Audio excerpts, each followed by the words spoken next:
Thank you so much, Quayne, for the warm introductions and for honoring myself and especially all the elders who are here today. Thank you. This is going to be an in-depth conversation that will look at critical race theory. We're going to look at the impact of our elders in BAM, and also more importantly, looking at some of the folks who are on the ground now doing the work in this phase 3. I start this program regrettably letting you know that Sonia Sanchez had a health situation, and it was decided that it was best that she rest at this time. Her good friend, Everett Hoagland, will now come to the stage, give his regards, but also perform one of her favorite poems written by him for her, which is Sister Say.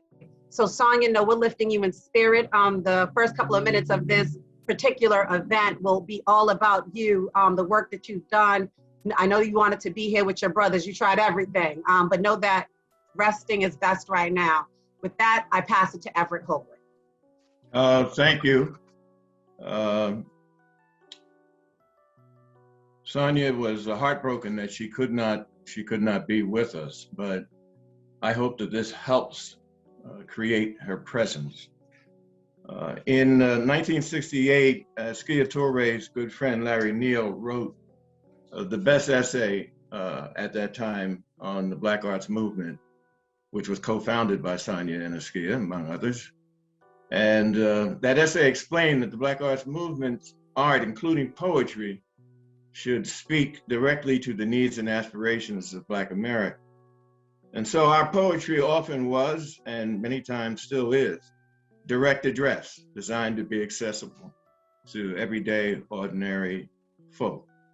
This is called Sister Say, and it's based on a Q&A where Sonia spoke at length at a poetry reading at UMass Amherst where Askia and I joined her.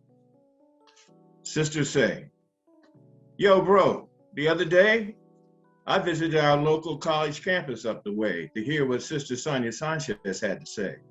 She's my favorite down, upbeat poet of my generation, one of the best and most relevant poets in our nation. You read her out of sight right on rally poems, right? The slamming one she done after the March for Disarmament. Anyway, let me tell you, you ought to heard what Sister Sonia had to say during her program's Q&A. Sister Sonia told us, like it or not, we are all tied together by our tongues, knotted, bound one to another by vocal cords. Sister Say, it's a new day. Say, we need a new and better way to be in this new century. Sister Say, we need a liberating language, one still real enough to deal right when things are tough, things are tight, but never a man-made dig or quip turned into a word whip, even in the name of what some think is hip. Say, we need words we do not use to rough up, batter, limit, or otherwise victimize one another. No, not any human sister, human brother. Sisters Say, always be about we the people and free ourselves from mean words and deeds. Sisters Say, let's rid ourselves of racist, sexist words by write hurtful words on recycled paper, cremate or bury them, let them be wiped out in memory of all those African family names forcibly drowned at sea during our nation's free market slavery. Sisters Say, words like bitch and hoe have to go. Say, so do these and those burned in skin terms, octoroon, quadroon, mulatto, negro, nigger. Sisters Say, God knows anyone is bigger than any one of those. Say, word weapons, terms of abuse, don't get nicer behind in-group use. That's no solution. Say, don't call anybody out of his or her name. Sisters Say, the rivers in our mouths are the same and pollution poisons both. So bro, in short, here's my report. At that poetry program up the way the other day, Sister Sonia say, there is no good, bad word. You heard? Erik, bring us home. You've been in Flint. You're the real poet activist in my life. You know, I'm often in a classroom. You're on the ground. Drop the work for us, Erik. I wouldn't be doing this work if it wasn't for Megan Tench, who recently crossed over, who introduced me to Everett Hoagland, who had in a coffee house Jessica Caramore in the I don't know what time it was. I don't even remember the date. It was yesterday. And I retired from poetry for a number of years, and Professor Hoagland dragged me to UMass one day and introduced me to this fiery Sonia Sanchez and said, Erik's a poet. I was so angry because I didn't want to be a poet.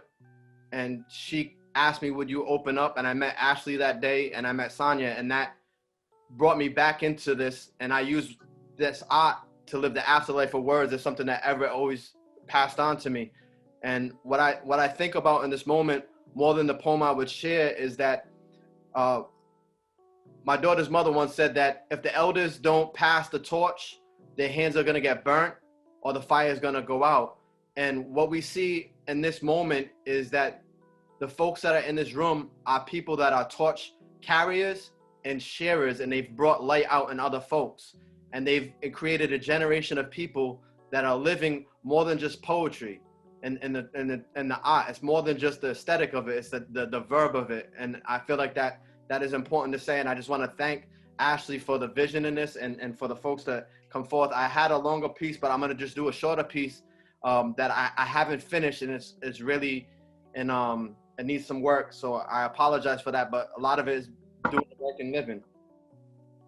Forever it eludes me, the words to prove the gratitude that moves me, my moods be mused by moves that you made, and foundations you laid as the music of ocean voices played here in this city along the long shores and gritty long wars for justice.